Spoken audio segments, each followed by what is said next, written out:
রাজ্যে উন্মাদনা তৈরি হয়েছে মানুষের মধ্যে। সিপিআইএমের 24তম রাজ্য সম্মেলন আগামী 29 থেকে 31 তারিখ আগরতলা শহরে অনুষ্ঠিত হবে। 29 তারিখ প্রকাশ্য জমায়েতের মধ্য দিয়ে আমাদের এই সম্মেলনের কাজ শুরু হবে। আপনারা জানেন আমরা আস্তাবল ময়দান চেয়ে আবেদন করেছিলাম রাজ্য সরকারের কাছে। গতকাল আমাদের রাজ্য সম্পাদক জিতেন চৌধুরী এ সম্পর্কে স্পষ্টীকরণ দিয়েছেন। রাজ্য সরকার প্রথম দিকে আমাদের আস্তাবল ময়দান দেবে বললেও পরের দিকে নিয়ে অনেকটা জলঘোলা করার চেষ্টা করছে। আমরা উমাকান্ত ময়দান, রবীন্দ্র ভবনের সামনে এরকম নানান জায়গার জন্য আমরা আবেদন করেছি। যেহেতু শাসক দল সরকার তারাই ঠিক করবে কোথায় আমাদের জমায়েত করার জন্য দেবে। আমরা ইতিমধ্যে আওয়াজ তুলেছি আগরতলায় চলুন 29 তারিখ ব্যাপক জনসমাগম হবে আগরতলায়।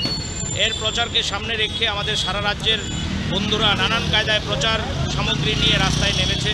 কোথাও দেয়াল লিখন, কোথাও হ্যান্ডবিল বিলি করা, কোথাও পতাকা লাগানো, কোথাও ফ্লেক্স লাগানো।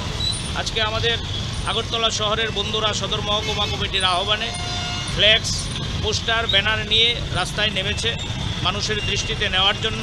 আপনারা জানেন আমাদের সিপিআইএম 2018 সালের পর থেকেই বহু আক্রমণ মোকাবেলা করে মানুষের জন্য লড়াই করছে। আমাদের বহু বন্ধু আক্রান্ত হয়ে বাড়ি ছাড়া, ঘর ছাড়া, তারপরেও তারা লাল ঝান্ডা ছাড়ছে না। এবং এই রাজ্যের মানুষ বিশ্বাস করে লাল ঝান্ডাই এই রাজ্যকে আবার নতুন সকাল দেখাতে পারবে। রাজ্যের মধ্যে একটা অরাজক পরিস্থিতি লক্ষ্য করছেন আপনারা। ব্যবসায়ীদের ব্যবসা নেই, বেকারদের কাজ নেই, ছাত্রদের শিক্ষার পরিকাঠামো নেই, হাসপাতালের মধ্যে রোগীর চিকিৎসার বন্দোবস্ত নেই, ডাক্তার মার খাচ্ছে হাসপাতালে, ব্লকের মধ্যে বিডিও মার খাচ্ছে, জেলা দপ্তরে কর্মচারীরা আক্রান্ত হচ্ছে, ব্যবসায়ীরা আক্রান্ত হচ্ছে, ঠিকাদাররা টেন্ডার দিতে পারছেন না। গোটা রাজ্যে মাফিয়ারাজ তৈরি হয়েছে।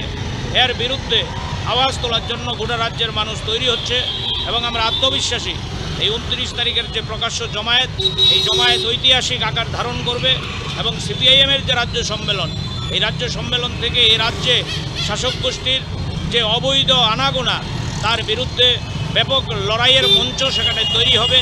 এবং আমরা সিপিআইএমের নেতৃত্বে, বাম গণতান্ত্রিক ফ্রন্টের নেতৃত্বে এ রাজ্যে আবারও নতুন সকাল ফিরিয়ে আনতে পারবো এই প্রত্যয় নিয়েই আমরা রাস্তায় নেমেছি। 29 তারিখের জমায়েতে নামব।